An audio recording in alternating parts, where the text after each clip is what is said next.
Vamos a continuar con la serie Recobrando el Evangelio. Llegamos a la enseñanza número 35 de la serie, la cuarta del apartado sobre la ley y el Evangelio, y además la segunda parte sobre el propósito de la entrega de la ley en Sinaí.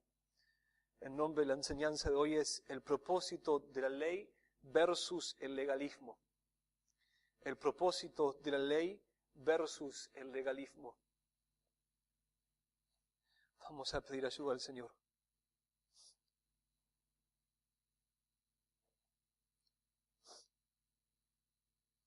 Señor, te damos gracias por concedernos reunirnos para buscar tu rostro. Gracias por darnos esta oportunidad de poder avivarnos el uno al otro el fuego. Gracias, Señor, por permitirnos estar juntos con ese fin, pero también con el fin de conocerte principalmente. Nuestra única necesidad es conocerte, la única necesidad del mundo es conocerte, y en últimas, nuestro único trabajo es darte a conocer. Señor, nos has pedido que hagamos discípulos hasta lo último de la tierra, que no dejemos una sola criatura sin evangelizar, porque llamás a todo hombre en todo lugar a que se arrepienta de sus pecados y se reconcilie con vos por medio del camino de paz que has abierto a través de Cristo. Señor, y para poder cumplir con esta comisión necesitamos conocer bien el mensaje que debemos llevar y necesitamos también conocer las distorsiones de este mensaje que Satanás ha inventado y que muchos hombres creen y predican. Señor, en medio de esta batalla espiritual en la que estamos envueltos, necesitamos recobrar el Evangelio a toda costa. Necesitamos hacer uso de todas nuestras facultades, de todos nuestros esfuerzos mentales, emocionales y físicos, a fin de poder redescubrir el mensaje de salvación. Ser dominados por Él, ser dominados por su mensaje, ser absorbidos por su gloria, y entonces poder comunicarlo con fidelidad, con integridad de corazón, siendo buenos medios en tus manos. Señor, en esta hora estamos en guerra contra los espíritus engañadores que no quieren que comprendamos tu palabra, que quieren mantenernos en ignorancia. Estamos batallando contra nuestra carne que no solo no quiere comprender la verdad, sino que menos aún quiere someterse a la verdad. Y necesitamos que intercedas por nosotros. Necesitamos que pelees por nosotros, Señor, y que nos des la victoria. Para alabanza de la gloria de tu gracia a través de Jesús. Que así sea, Señor. Danos ojos espirituales para ver. Danos un espíritu santo para percibir tu santidad. Danos hambre por tu palabra. Que hoy seamos instruidos y transformados, Señor. Amén.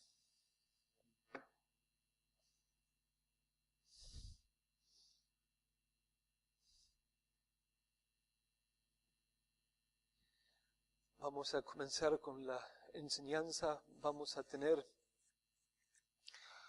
4 puntos principales. Como la semana pasada, cada punto desembocará en el próximo punto y el punto que sigue al anterior va a explicar las cosas que queden sin resolver en el punto anterior. Como les señalé la semana pasada, la doctrina de la ley es una doctrina fundamental para poder comprender el Evangelio.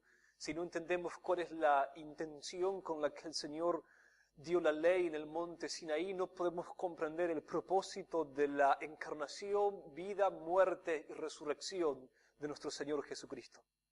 Si nosotros no comprendemos bien el propósito por el cual la ley fue entregada en el monte Sinaí, no podemos comprender la gloria del Evangelio. Entender la ley y su papel en la historia de la salvación, en la historia de la redención, es una condición para que podamos comprender el Evangelio de la gracia de Dios en Jesucristo. Hoy voy a hacer un repaso amplio de casi todo lo que les enseñé la semana pasada y a la vez voy a ampliar algunos puntos y hacer algunas aplicaciones. Si no entendemos el propósito de la ley, no podemos comprender el camino de salvación y el camino de santificación. Dos caminos diferentes que se unen a la vez para formar un solo camino. El camino angosto que desemboca al final en las puertas del reino de Dios. A través de la historia de la Iglesia, lamentablemente, el propósito de la entrega de la ley en Sinaí ha sido mayormente mal interpretado y en los peores casos los hombres han caído en los extremos del legalismo y el antinomianismo, como hablamos la semana pasada. ¿Cuál es la creencia fundamental del legalismo? Lo que el legalismo cree es que por medio de guardar la ley, aparte de la fe en un sustituto y aparte de la fe en las promesas de Dios que nos garantizan la perseverancia en santidad hasta el fin, podemos ser salvos. Esa es la creencia del legalismo, que por medio de guardar la ley, aparte de la fe, nosotros podemos ganar nuestra salvación, que nuestra aceptación o rechazo ante Dios depende de los méritos o deméritos de nuestras buenas obras. Esa es la enseñanza del legalismo y es una mala interpretación del sentido por el que Jehová nos ha dado la ley en Sinaí. O mejor dicho, el sentido por el que Jehová ha dado la ley al mundo y la ley mosaica a Israel en Sinaí. En la otra punta del péndulo se encuentra el antinomianismo, que consiste básicamente en lo siguiente. Lo que el antinomianismo dice es que no necesitamos de ninguna manera buenas obras para entrar al reino de Dios al final. Ellos dicen que la verdadera fe no necesariamente se materializa en buenas obras, no se expresa en buenas obras. Entonces ellos dicen que en el día del juicio final Dios no necesita comprobar que nosotros tenemos buenas obras para justificarnos, que solamente con la fe basta y que no estamos obligados a guardar la ley en ninguna manera para entrar al reino de Dios. La enseñanza cristiana ortodoxa, básica, enseña que las buenas obras son la evidencia de la salvación y que si no tenemos buenas obras, Dios no puede comprobar nuestra fe al final. De modo que debemos poner todo empeño en comprender la doctrina de la ley. Como siempre, nosotros debemos responsablemente hacer uso de todas nuestras facultades para poder comprender estas doctrinas fundamentales. Nuestra salvación depende de que comprendamos la doctrina de la ley. Si no lo hacemos, si no comprendemos el propósito de la ley, casi seguro vamos a caer en uno de los dos extremos que acabé de mencionar, legalismo o antinomianismo. Y ambos extremos llevan al infierno. Y han estado llevando al infierno a millones de personas a través de miles de años. Estas dos maneras de interpretar la ley de Dios, la voluntad de Dios, las exigencias de Dios, siempre han existido desde un principio. Comencemos entonces con el primer punto principal. Dios no está haciendo un pacto de obras en Sinaí. Dios no está haciendo un pacto de obras en Sinaí. Voy a hacer un repaso de lo que les enseñé la semana pasada. Este es uno de los errores comunes que se cometen en los diferentes acercamientos a esta doctrina de la ley. Muchos de los que comienzan a estudiar Éxodo capítulo 20, la escena en la que Jehová da a conocer sus mandamientos al pueblo de Israel, llegan a creer erróneamente que Dios está haciendo un pacto de obras con el pueblo de Israel semejante al pacto de obras que Él hizo con nuestros padres Adán y Eva en Edén. El pacto de obras que Dios hizo con nuestros padres en Edén consistió básicamente en lo siguiente. Él dijo fundamentalmente lo siguiente a nuestros padres: si me obedecen de manera perfecta, permanecerán viviendo para siempre en mi presencia bendita y feliz. Si cumplen mi voluntad en todo lo que les he encomendado, entonces ustedes permanecerán en una comunión feliz conmigo. Ese es el significado del árbol de la vida que encontramos en Edén. Cuando nuestros padres pecan y son expulsados del huerto de Edén, de la presencia bendita y favorable de Dios, Dios señala a un serafín para que se pare frente a la entrada del huerto, a fin de que impida que nuestros padres regresen al huerto y coman del árbol de la vida. Porque ese árbol, en palabras mismas del Señor, les daría a ellos vida eterna. Ese árbol estaba puesto ahí como un posible fruto de la obediencia de nuestros padres, como una recompensa de la obediencia de ellos. Del otro lado de la moneda el Señor les dice, si me desobedecen, aún en el más pequeño de mis mandamientos, si tan solo una vez quebrantan mi voluntad y se rebelan contra mí, entonces los expulsaré de mi presencia y me veré obligado a maldecirlos. Y eso es exactamente lo que sucedió, como todos nosotros sabemos. Nuestros padres se rebelaron, decidieron seguir las pisadas de Satanás y entonces Dios cumplió con su amenaza. Los expulsó de su presencia, fueron cortados de la comunión dulce que tenían con Él, perdieron toda la felicidad y la pureza que tenían originalmente y nosotros también llevamos las consecuencias. Adán y Eva son nuestros padres, son nuestra cabeza, nuestros representantes. Por lo tanto, nosotros como hombres, como sus descendientes e hijos según la carne, habríamos de recibir las consecuencias de la decisión que nuestros padres tomen.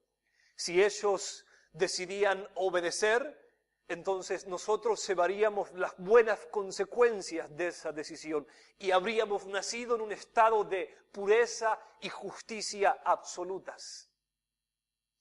Sin embargo, las cosas no fueron así. Nuestros padres rechazaron al Señor, se rebelaron contra Él, codiciaron el fruto del conocimiento del árbol del bien y el mal, el cual les era prohibido. Ellos quisieron ser independientes de Dios, autónomos. De hecho, ellos quisieron ser como Dios en su libertad para decidir qué es lo bueno y qué es lo malo.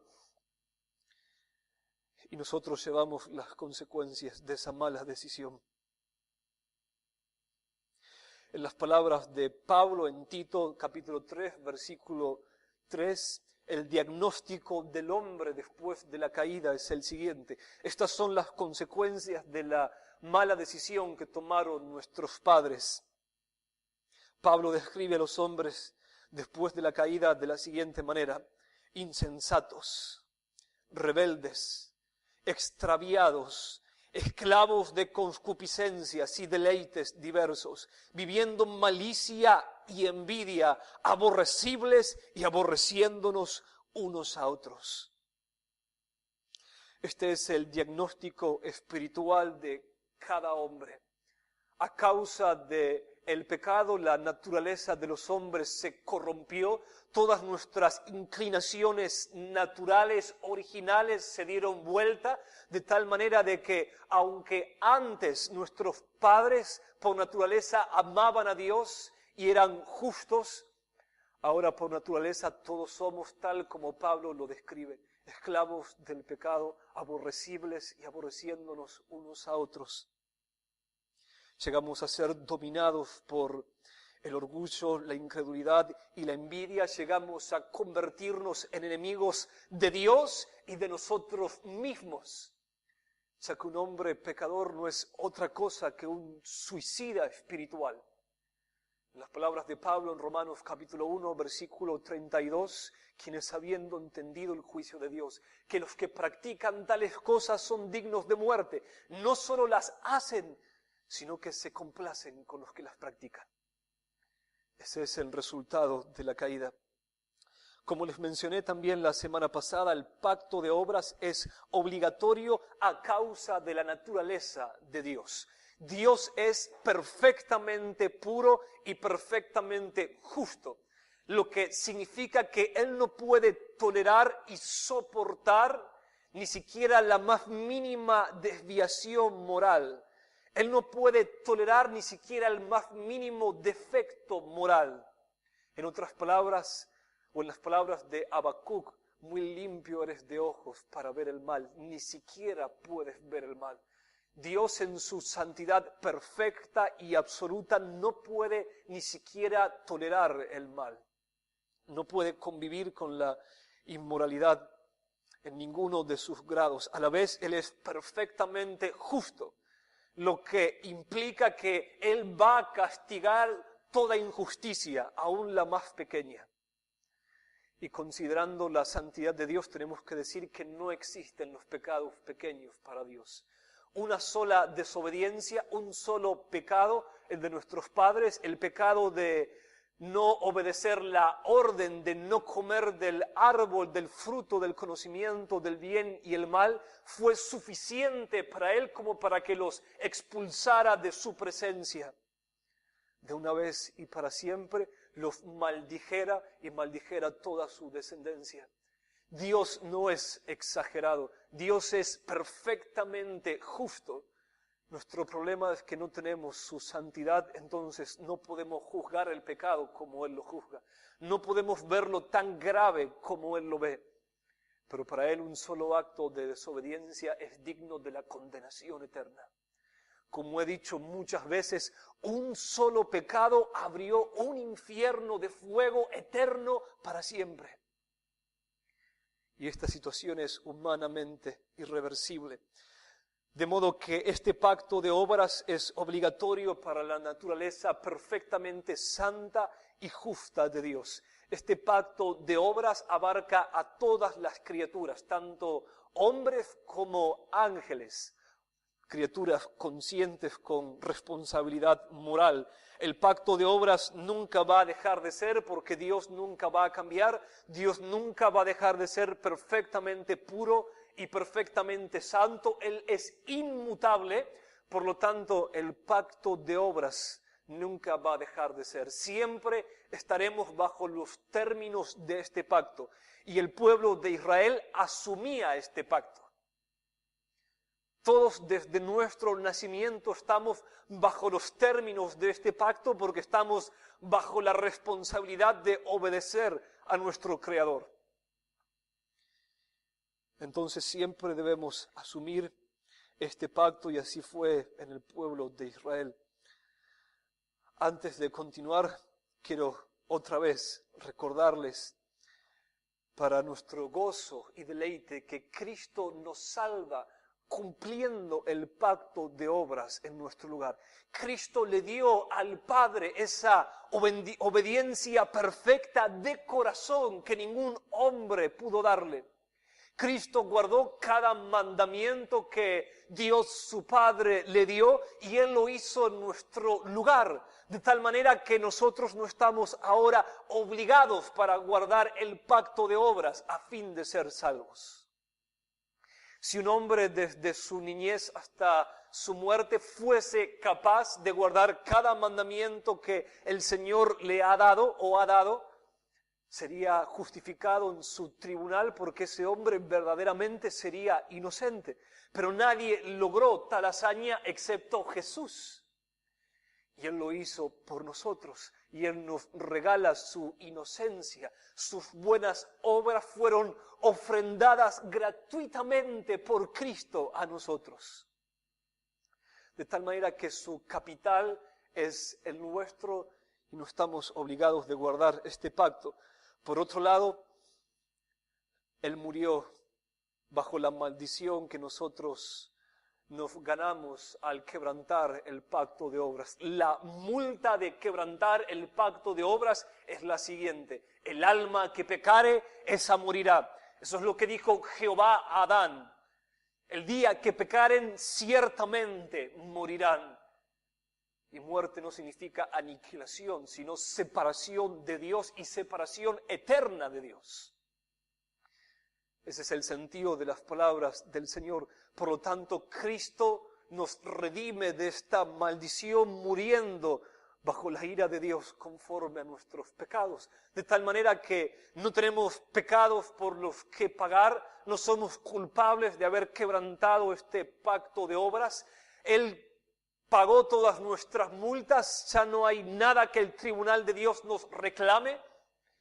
Y además, Él vivió esa vida perfecta que nosotros necesitábamos para ser declarados justos en el tribunal de Dios. Sin embargo, son muchos los cristianos que sacan la errónea y grave conclusión de que Dios está haciendo en Sinaí un pacto de obras, que Dios está pidiendo al pueblo de Israel obediencia a cambio de salvación, ya sea obediencia perfecta, dicen algunos, tal como Jehová lo demandó de Adán y Eva, o algún tipo de obediencia que logre hacer méritos delante de Él a cambio de salvación, y amenazando por el otro lado con condenación a quienes no sean obedientes de esa manera. Voy a ampliar este punto, segundo punto principal. El primer punto principal, Dios no está haciendo un pacto de obras en Sinaí. Este primer punto desemboca en el segundo, la gravedad de creer que Dios está haciendo en Sinaí un pacto de obras con los judíos. ¿Recuerdan la observación crítica que John Piper hace acerca de esta conclusión de que Dios está haciendo en Sinaí un pacto de obras, pidiendo a Israel alguna clase de obras a cambio de salvación? Él dice, hace que Moisés sea un fariseo legalista, convierte a la Torá en la misma herejía que Pablo condenó en Galacia, y lo peor de todo, hace que Dios sea su propio enemigo, ordenando que el pueblo trate de merecer su bendición y así se exalte a sí mismo, en lugar de descansar en la misericordia todo suficiente de Dios y así exaltarle a Él. Como ven, es sumamente grave sacar conclusiones erróneas en cuanto al propósito de la entrega de la ley en Sinaí.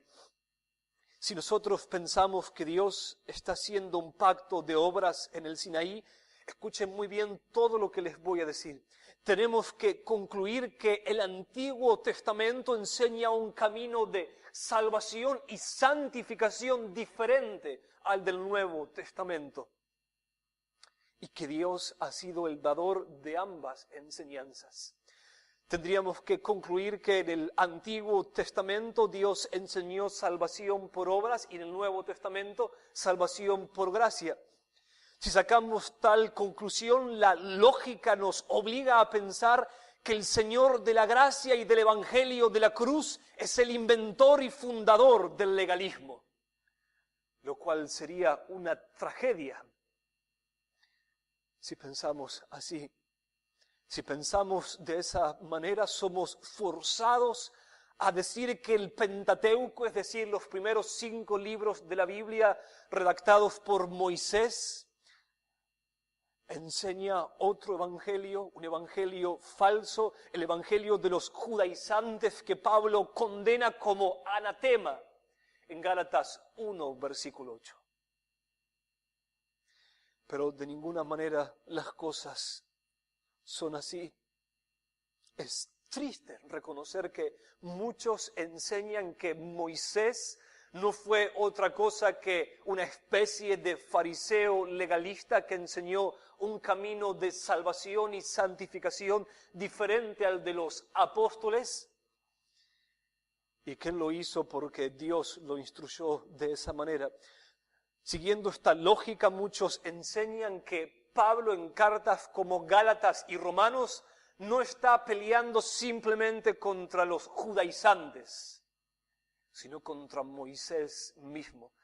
Si Dios realmente hubiese hecho un pacto de obras en Sinaí, tendríamos que concluir que en cartas como Gálatas y Romanos encontramos un Pablo versus Moisés, lo cual sería una tragedia. Y lo peor de todo es que Dios sería el responsable del legalismo, el fundador del legalismo, el primer maestro del legalismo. Y las cosas de ninguna manera fueron así. Cuando consideramos los escritos judíos de los tiempos de Jesús y de los apóstoles, los escritos extrabíblicos, cuando revisamos los sermones de los judíos que vivieron en tiempos de Jesús y los apóstoles, nos damos cuenta de que la teología de ellos estaba dividida. Muchos creían, tal como los fariseos, que tenían que realizar ciertas obras para ser dignos de la salvación. Es decir, muchos creían que la salvación es una cuestión de méritos y que esos méritos dependen de buenas obras y que entonces, en fin, ellos pueden ganar o perder su salvación dependiendo de lo que hagan. Y ellos no dependían de la misericordia del Señor, sino de sí mismos. Creían que ellos debían escalar la ley para llegar al cielo, como una escalera de méritos, y que cada escalón es un mérito que ellos necesitan para ser salvos. Pero otros judíos, no como los fariseos y judaizantes que encontramos en el Nuevo Testamento, tenían una buena teología. Ellos creían que eran salvos solo por gracia, solo por fe, tal como Abraham lo fue, tal como David enseña. Y que la salvación de ellos no dependía de lo que hagan o dejen de hacer, sino de la fe en las promesas del Señor, pero que a la vez la verdadera fe resultaría en buenas obras, de tal manera que las obras no son lo que nos hacen o no salvos, sino lo que evidencia que somos o no salvos. Necesitamos defender con vehemencia y amor el verdadero sentido y papel de la ley en Sinaí, porque de lo contrario no podremos comprender la unidad de las Escrituras, que el Evangelio que nosotros predicamos siempre ha sido predicado y que el legalismo que nosotros condenamos siempre ha sido condenado, como una consecuencia inevitable del Evangelio de la gracia.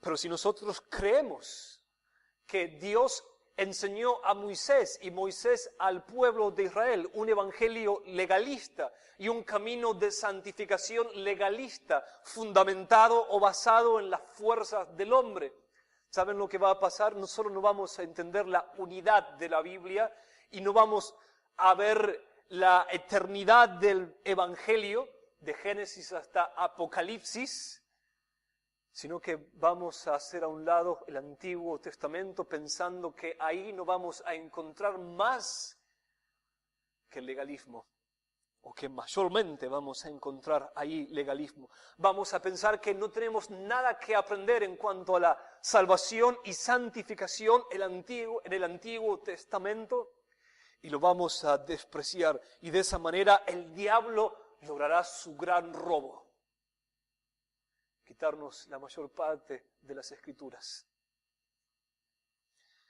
Pero yendo aún más lejos, si sacamos la conclusión de que Dios hizo un pacto de obras en el desierto con Israel, no solo lo haremos culpable de instituir el legalismo, sino de poner a los judíos en una trampa.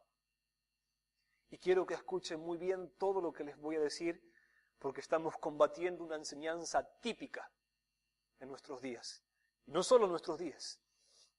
Es decir, muchos piensan que Dios está instituyendo oficialmente el legalismo de alguna manera en Sinaí, ya sea exigiendo obediencia perfecta a la ley o algún tipo de justicia imperfecta pero meritoria para la salvación. Sin embargo, lo que dicen a continuación tales maestros es que Dios ha decidido obrar así a fin de encerrar a los judíos en una trampa. Dios les pide una obediencia, sea cual fuere el grado de esa obediencia exigida, que ellos no podrán tener, para que así entonces reconozcan que no pueden salvarse por medio de obras y el terreno se prepare para el evangelio de la gracia. ¿Habrán escuchado eso alguna vez? Pero sacar tal conclusión levanta un cargo demasiado alto contra nuestro Señor. Si así fuesen las cosas, ¿qué habría sucedido con los pobres judíos que murieron sin encontrar una respuesta a sus fracasos morales al guardar la ley? ¿Qué esperanza de salvación tenían ellos si todos trataban de salvarse por medio de obras y no lo lograban? ¿Acaso Dios los está haciendo tropezar, ofreciéndoles una salvación que sabe que jamás alcanzarán? ¿Cómo eran entonces salvos los judíos en el Antiguo Testamento? ¿Está Dios confundiéndolos a propósito para que no se salven? Que había en la mente y el corazón de hombres como Moisés, que enseñaron un camino de salvación y santificación legalista, si es como dicen, durante años sin ser capaces de vivir su propia enseñanza. Como pueden ver, sacar conclusiones erróneas en cuanto al propósito de la ley es un asunto sumamente grave y delicado. Es culpar a Dios en últimas de jugar con la salvación de los hombres. Y si sacamos una mala conclusión, no solamente perderemos parte de la doctrina bíblica de la salvación y la santificación, sino que también nuestra misma visión del carácter y la personalidad de Dios será afectada. Tercer punto, el papel de la ley al ser entregada en Sinaí. El papel de la ley al ser entregada en Sinaí. Primer punto, dijimos, Dios no está haciendo en Sinaí un pacto de obras. Segundo punto, la gravedad de creer que Dios está haciendo en Sinaí un pacto de obras. Tercer punto, el papel de la ley al ser entregada en Sinaí.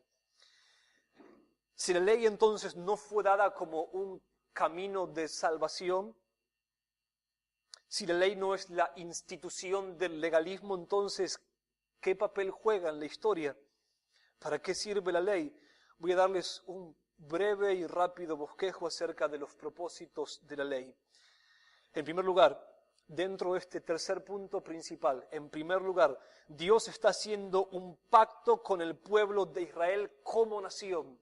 Dios está haciendo un pacto con el pueblo de Israel como nación. Voy a repetirles exactamente lo mismo que les dije la semana pasada al respecto. En teología sistemática, este pacto es conocido o llamado el pacto mosaico. Este pacto consistió básicamente en que si los judíos guardaban por fe todos los mandamientos que Jehová les daría, no de una manera perfecta, por eso también el Señor les ofreció un sistema de sacrificios por el pecado. Ellos serían un pueblo especial y bendito por Dios. En las palabras mismas del Señor, mi especial tesoro, con todo lo que eso implica. Podemos encontrar una síntesis de este pacto en Éxodo 19, versículos 3 al 8. Moisés subió a Dios y Jehová lo llamó desde el monte diciendo: así dirás a la casa de Jacob y anunciarás a los hijos de Israel: vosotros visteis lo que hice a los egipcios y cómo os tomé sobre alas de águila y os he traído a mí. Ahora pues, si diereis oído a mi voz y guardareis mi pacto, vosotros seréis mi especial tesoro sobre todos los pueblos, porque mía es toda la tierra, y vosotros me seréis un reino de sacerdotes y gente santa. Estas son las palabras que dirás a los hijos de Israel. Entonces vino Moisés y llamó a los ancianos del pueblo y expuso en presencia de ellos todas estas palabras que Jehová le había mandado. Y todo el pueblo respondió a una y dijeron: todo lo que Jehová ha dicho haremos. Y Moisés refirió a Jehová las palabras del pueblo.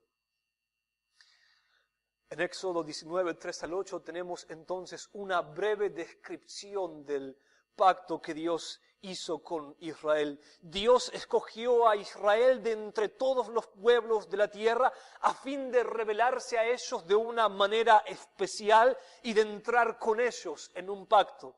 Esa revelación de su gloria tenía el fin de santificarlos, convertirlos y darles vida y paz. Hay mucho que decir acerca de este pacto acerca de las ofertas y promesas que Dios hizo a Israel en este pacto, pero solo mencionaré algunas cosas muy generales. Tal pacto, para empezar, es un pacto de amor. Dios ofrece a Israel ser su propio Dios, manifestar a ellos su gloria, su conocimiento, protegerlos de sus enemigos, prosperarlos en todos los sentidos y usarlos como evangelistas para que el resto de las naciones se vuelvan a Él.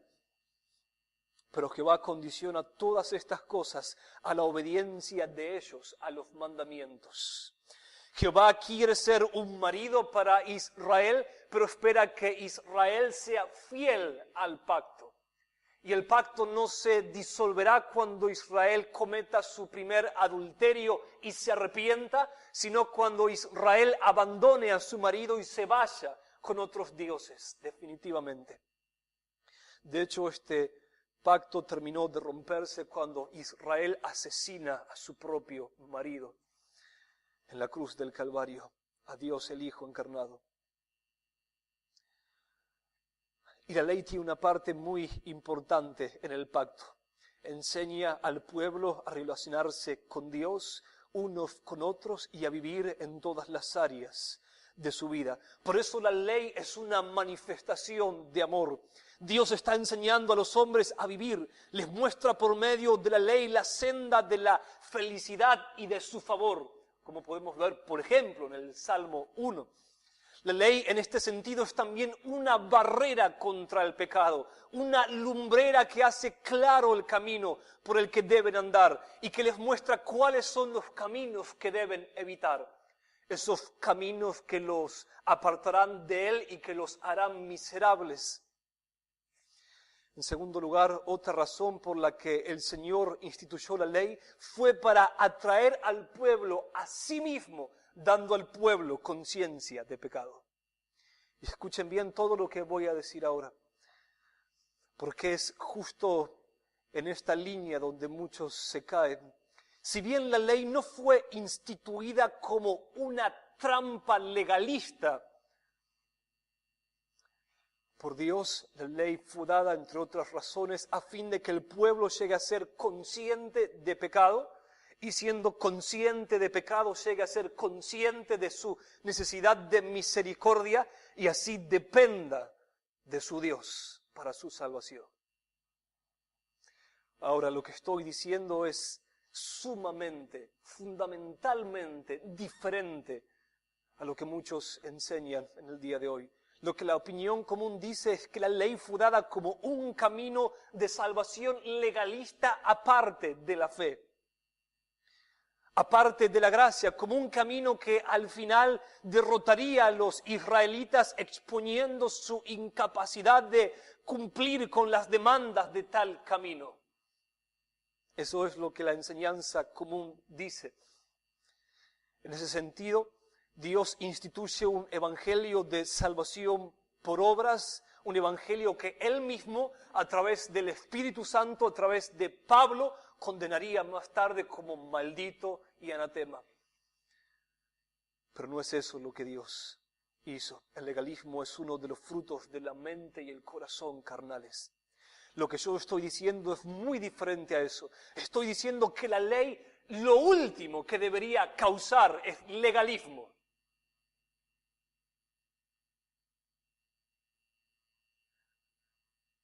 Y que no fue dada para promover o hacer tropezar el orgullo de nadie, sino para matar el orgullo de los hombres. En este sentido, la ley fue dada para prevenir el legalismo y hacer a los hombres humildes y conscientes de que no pueden ganar su salvación por medio de obras y que necesitan gracia cada día de su vida.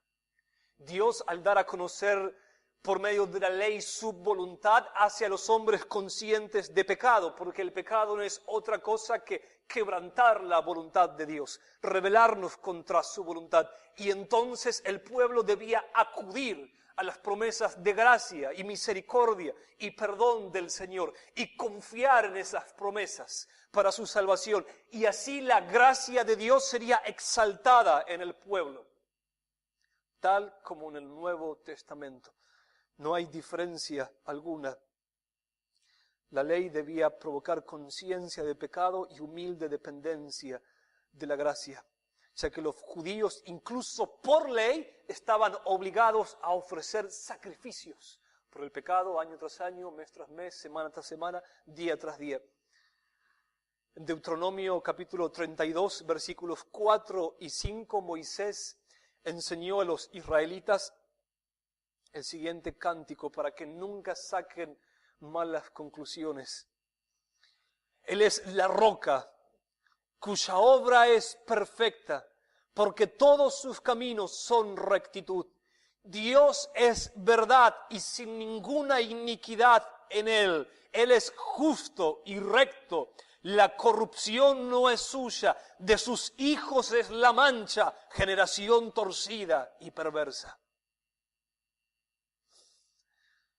En tercer lugar, Pablo también nos dice que la ley fue dada para que por medio de la conciencia de pecado los pecados sean limitados.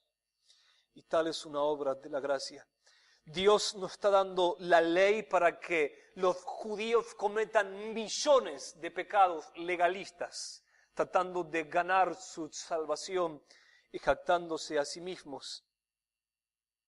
Como muchos dicen, Dios está dando la ley para limitar el pecado, inclusive el pecado del legalismo.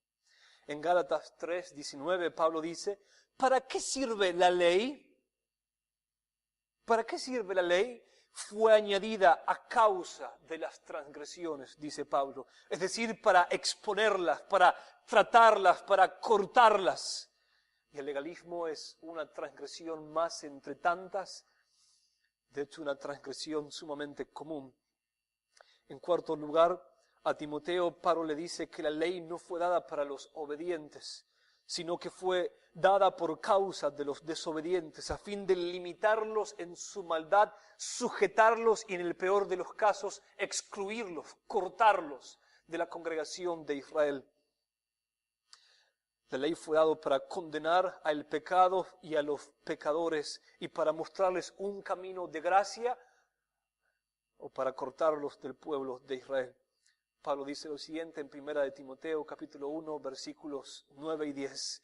La ley no fue dada para el justo, sino para los transgresores y desobedientes, para los impíos y pecadores, para los irreverentes y profanos, para los parricidas y matricidas, para los homicidas, para los fornicarios, para los sodomitas, para los secuestradores, para los mentirosos y perjuros, y para cuantos se oponga a la sana doctrina.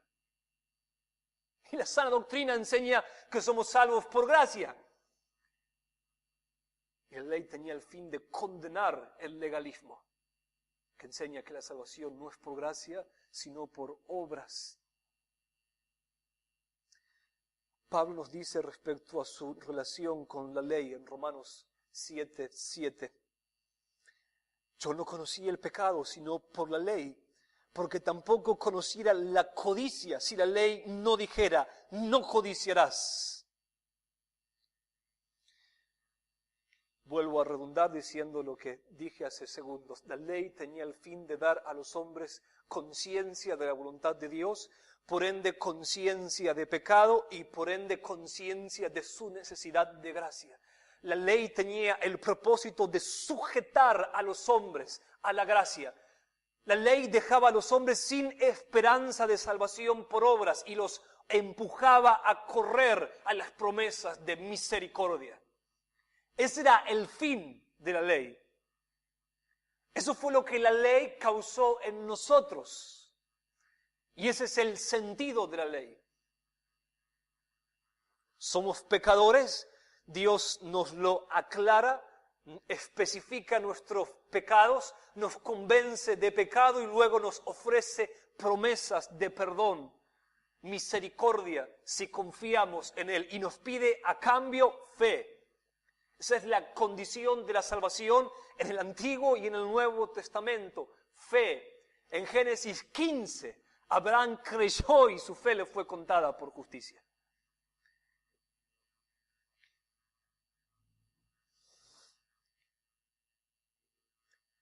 En Romanos 5:20 Pablo dice en este mismo sentido, la ley se introdujo para que el pecado abunde, la conciencia de pecado abunde.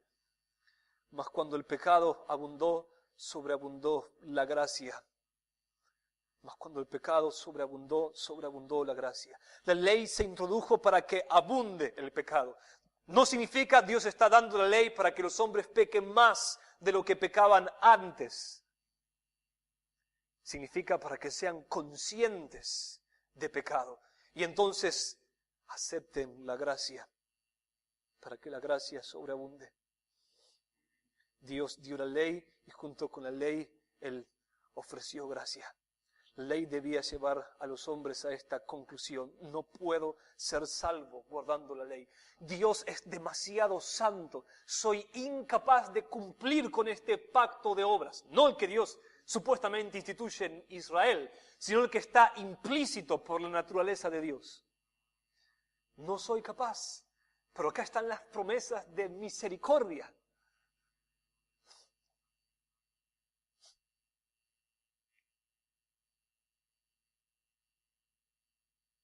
El problema con los judíos, sin embargo, fue que la mayoría no confió en las promesas del Señor. La mayoría de los judíos no fueron nacidos de nuevo, no tenían la verdadera fe, la fe que salva, no querían confiar en el Señor ni obedecer al Señor, por lo cual no fueron más que religiosos. Ahora vean esto, y voy a hablar de esto la próxima semana, así que no quiero ampliarlo mucho, pero cuando Jesús habla con Nicodemo, un maestro de la ley, un dirigente de Israel, uno de los encargados de enseñar el camino de salvación y santificación al pueblo de Israel, Jesús le habla del nuevo nacimiento, le dice Juan 3:7, os es necesario nacer de nuevo. Y él ni siquiera sabía acerca del nuevo nacimiento. Y Jesús le dice, ¿eres tú maestro de Israel y no sabes esto? Que sin un nuevo corazón nadie puede ver el reino de Dios.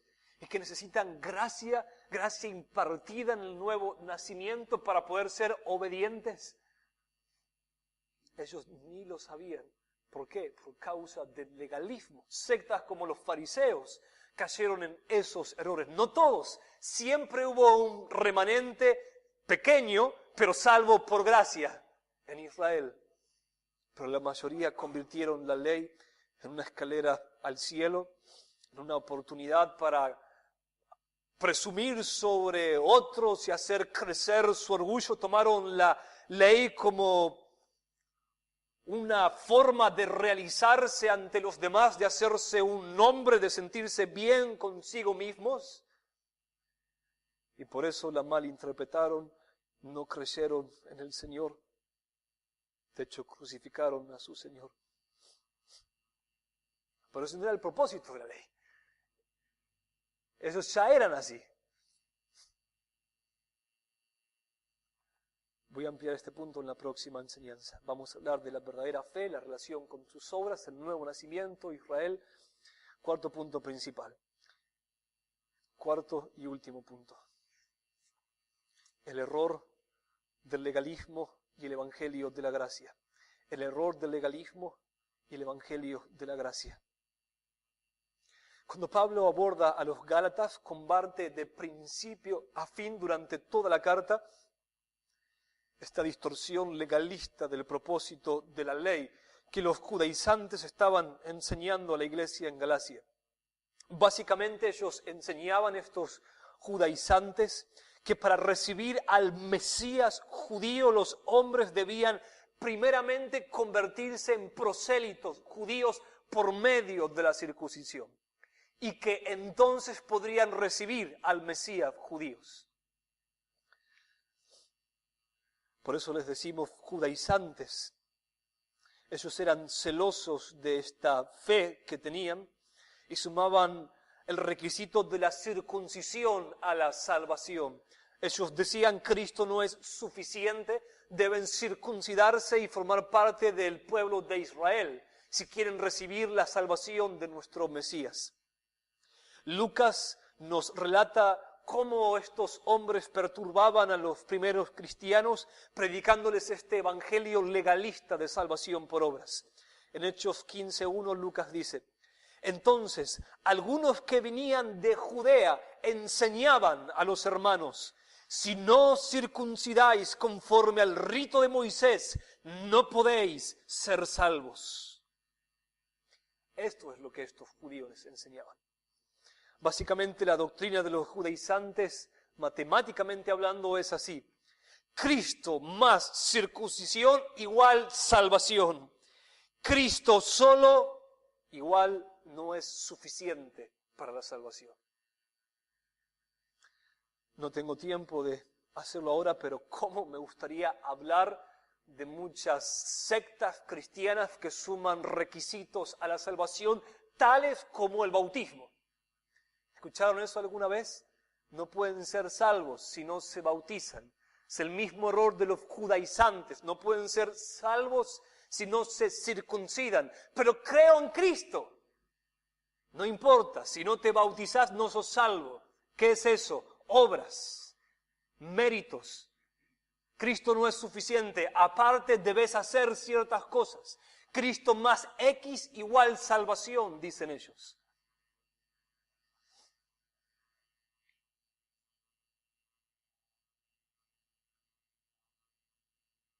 Esto es lo que los judaizantes enseñaban y así llegaron a Galacia para perturbar a los hermanos. Ellos decían básicamente: muy bien, ustedes han creído en el Mesías. También nosotros creemos en Jesucristo. Pero no piensen que ya son salvos, tal como Pablo les ha enseñado. Si piensan que solo confiando en los méritos de la vida perfecta y muerte de nuestro Señor Jesucristo, si piensan que solo confiando en Él son salvos, se equivocan y están engañados. Es más, ustedes todavía no son salvos. La salvación no es solo por gracia. Hay algunas cosas que ustedes deben hacer. Solo les hace falta una cosa: deben circuncidarse. Deben hacer algo más. Cristo hace posible que ustedes se salven por medio de sus obras. ¿Escucharon eso alguna vez? Les hace falta esta obra. Primero deben ser judíos, luego pueden participar de las bendiciones del Mesías. Y lamentablemente los gálatas cayeron en este error y miles y miles de cristianos caen en este error. En nuestro país, en nuestra ciudad. Y no están confiando en Cristo murió por mí. Y estoy poniendo mi confianza en Él. Y no me estoy mirando a mí mismo en absoluto para descansar en cuanto a mi justificación ante este Dios santo.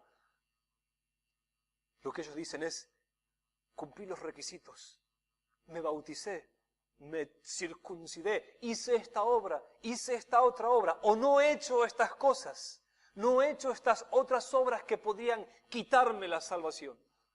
Y están descansando en su cumplimiento a la ley, basan su confianza en cuestión de buenas obras, y eso es un falso evangelio. Pablo dice: eso es anatema.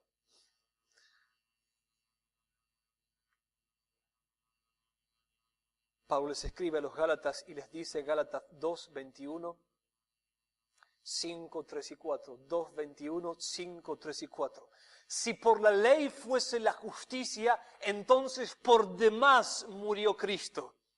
Testifico a todo hombre que se circuncida, que está obligado a guardar toda la ley. De Cristo os desligasteis, los que por la ley os justificáis, de la gracia habéis caído.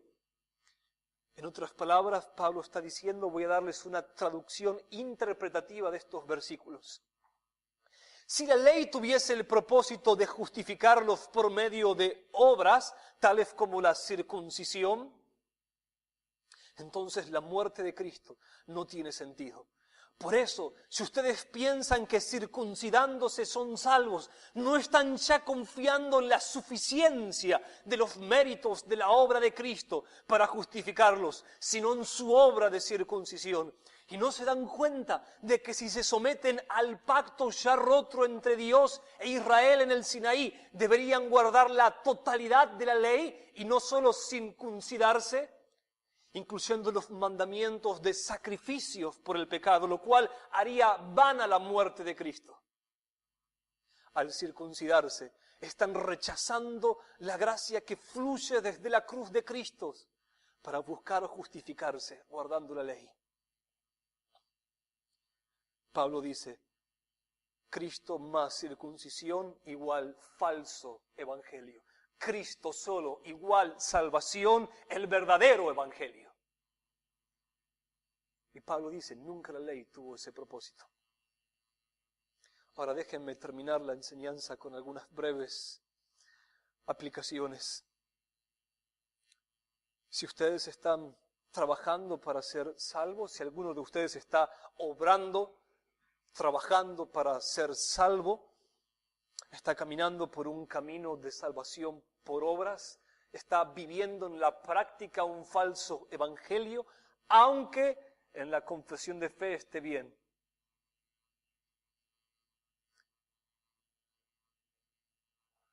Las preguntas que pueden hacerse para detectar si ustedes están viviendo un falso evangelio, a pesar de que puedan entender bien el verdadero evangelio, son las siguientes.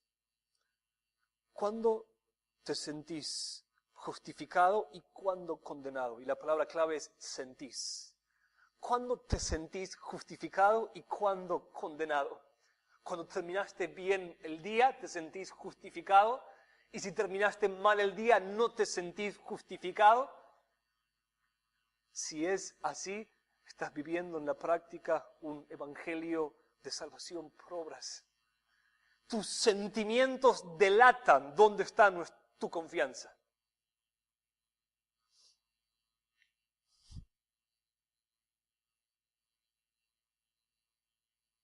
¿O te sentís justificado cuando mirás la cruz de Cristo y cuando considerás la vida perfecta de Cristo que Él vivió en tu lugar, sin importar el día que hayas tenido? ¿Te sentís más aceptado por Dios si tuviste un buen día que si tuviste un mal día? Quiero ser serio. Si ustedes tienen esa manera de relacionarse con Dios, para Dios es una abominación. Porque es básicamente un repudio y un desprecio de la obra perfecta de Cristo. Con una sola ofrenda, dice Hebreos 10, Él nos hizo perfectos. Él encuentra pecado aún en mi obra más excelente, aún en mi mejor día, Él me considera digno del infierno. Siempre soy aceptado por Cristo y nada más por Cristo. Y si mi fe está bien, mis sentimientos tienen que ser coherentes con esa verdad. En otras ocasiones he visto que algunos, cuando llegan a ser conscientes de algún pecado que estaba oculto a sus ojos, se deprimen sobremanera. De pronto su autoimagen mental se destruye, su autoestima se destruye, porque se dan cuenta de que son mucho peor de lo que pensaban. El espejo de la ley les muestra su fealdad. Entonces piensan que no tienen suficientes méritos como para ser aceptados por Dios, por lo que de inmediato comienzan a tratar de generar alguna clase de sentimientos y de hacer algunas cosas para volver a ganar su aceptación delante de Dios. Y cuando imaginariamente lo consiguen, se sienten en paz. Eso es un falso evangelio en la práctica. Tales personas demuestran, al ser conscientes de un pecado oculto y reaccionar así, que no tenían puesta su confianza en la obra consumada de Cristo, sino en sí mismas. Y esa confianza estaba fuerte, estaban en paz, porque estaban contentos con el reflejo imaginario que tenían ante el espejo de la ley. Cuando ese espejo se rompió y no estaban aferrados a Cristo, se deprimen. Otros pierden el gozo. Cuando un hombre pierde el gozo es porque probablemente entró en algún tipo de legalismo, a no ser que su falta de gozo sea por ignorancia, por no entender bien el Evangelio. Cuando un hombre pierde el gozo es porque pierde la fe. Y cuando pierde la fe y el gozo, comienza a poner sus ojos en sí mismo. Y finalmente su gozo dependerá de su desempeño más de lo que Cristo nos ha regalado. Si tenemos fe, y fe es contemplar a Cristo, tenemos gozo. Siempre tenemos gozo. Soy salvo, Él me ama, lo tengo vida eterna. Si dejo de mirarlo a Él, pierdo ese gozo. Si miramos a Cristo, hay gozo aún ante el martirio, en medio de cualquier prueba, en cualquier tiempo. Cuando alguien deja de mirar a Cristo y pierde su gozo, no podemos mirar a Cristo y mirarnos a nosotros mismos a la vez, y no podemos mirarnos a nosotros mismos y mirar a Cristo a la vez, para nuestra salvación. Y cuando ese gozo se pierde, empezamos a fundamentar nuestro gozo en nuestra perseverancia, y así estamos otra vez cayendo en un evangelio de salvación por obras. Por último, una persona legalista es una persona que se siente satisfecha consigo misma. No siempre los legalistas están satisfechos consigo mismos, pero muchas veces sí. Ellos piensan así: estoy cumpliendo. Y esta es la palabra clave: cumplo. Estoy cumpliendo. No están involucrados con los negocios del Padre. Ellos no dicen: acabar mi obra, la obra que el Señor me ha dado, la gran comisión, es mi comida. Ellos no están involucrados. No son personas muy dadas a la oración, ni a hablar de ayuno, aunque algunos fariseos ayunan bastante. No hay lágrimas, no hay gozo. Simplemente estoy cumpliendo y estoy conforme. Estoy cumpliendo. Si no están cumpliendo, se esfuerzan un poco más hasta que cumplen y luego están conformes. No tienen hambre de más, no se movilizan. Tal persona piensa que ya tiene lo suficiente como para entrar en el reino de Dios, por lo que se contenta y se conforma con su capital imaginario para obtener lo que realmente quiere: la salvación y no Cristo. La salvación y no Cristo. Esta persona no quiere a Cristo, sino quiere la salvación que Cristo da. Por eso se conforma. Estoy cumpliendo, tengo lo que quiero, tengo la salvación. Pero quien quiere a Cristo nunca está estático, neutral, ni se estanca por demasiado tiempo, porque él quiere agradar a Cristo. Y siempre está corto, y siempre Cristo lo está desafiando y lo está esperando en algún lugar. Y la solución para cualquier tipo de legalismo es la misma: arrepentimiento y fe en el Evangelio de la gracia. Pero para eso el orgullo del legalismo debe ser quebrado. Arrepentimiento de malas y buenas obras, entre comillas, y fe solo en Cristo y en sus promesas. Pero para eso el legalismo debe ser ahogado. Vamos a orar. Gracias, Señor, por permitirnos meditar en el Evangelio una vez más. Te pedimos que nos ayudes a comprender esta doctrina de la ley. Oh Señor, hay